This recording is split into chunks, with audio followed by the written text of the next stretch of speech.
Pemerintah Kota Banda Aceh terus menggencarkan operasi penegakan disiplin dalam menerapkan protokol kesehatan kepada warga.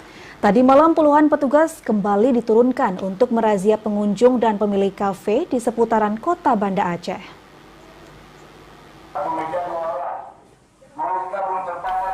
Dengan menggunakan alat pengeras suara, petugas yang tiba di salah satu kafe kawasan Taman Sari langsung mensosialisasikan peraturan Wali Kota Banda Aceh tentang penerapan disiplin dan penegakan hukum protokol kesehatan.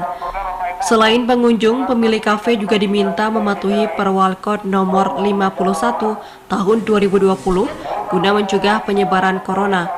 Selain menyediakan tempat cuci tangan, pemilik diminta mengatur tempat duduk pengunjung. Dalam razia, petugas masih menemukan pengunjung yang tidak menerapkan protokol kesehatan seperti tidak menggunakan masker dan jaga jarak. Mereka dikenakan sanksi sesuai pilihan masing-masing.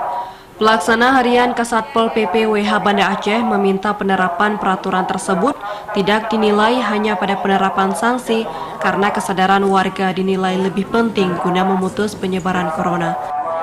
Sebagian besar, 70% ini udah menggunakan masker. Cuman memang sebagian kecil ini masih nampak beberapa. Memang kita di sini keterlibatan semua pihak ya, bukan hanya di kita. Kami juga nggak mau kan tetap menindak ini kalau nggak ada juga kesadaran daripada masyarakat.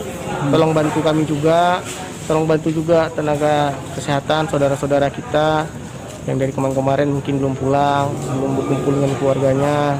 Itu kan bukan suatu pemaksaan. Selain Taman Sari, petugas gabungan juga merazia sejumlah kafe di kawasan Lamdingin dan Lambrit. Sebanyak 23 pelanggar protokol kesehatan terjaring dalam razia ini. Mereka diperkenankan beraktivitas setelah menandatangani surat bukti pelanggaran. Pemerintah Kota Banda Aceh mengeluarkan peraturan disiplin dan penegakan hukum protokol kesehatan COVID-19. Selain sanksi uang, pelanggar akan dikenakan sanksi kerja sosial, adat, serta pencabutan izin bagi pemilik usaha jika tidak mematuhi protokol kesehatan. Dari Banda Aceh, Arman Konadi, TVRI melaporkan.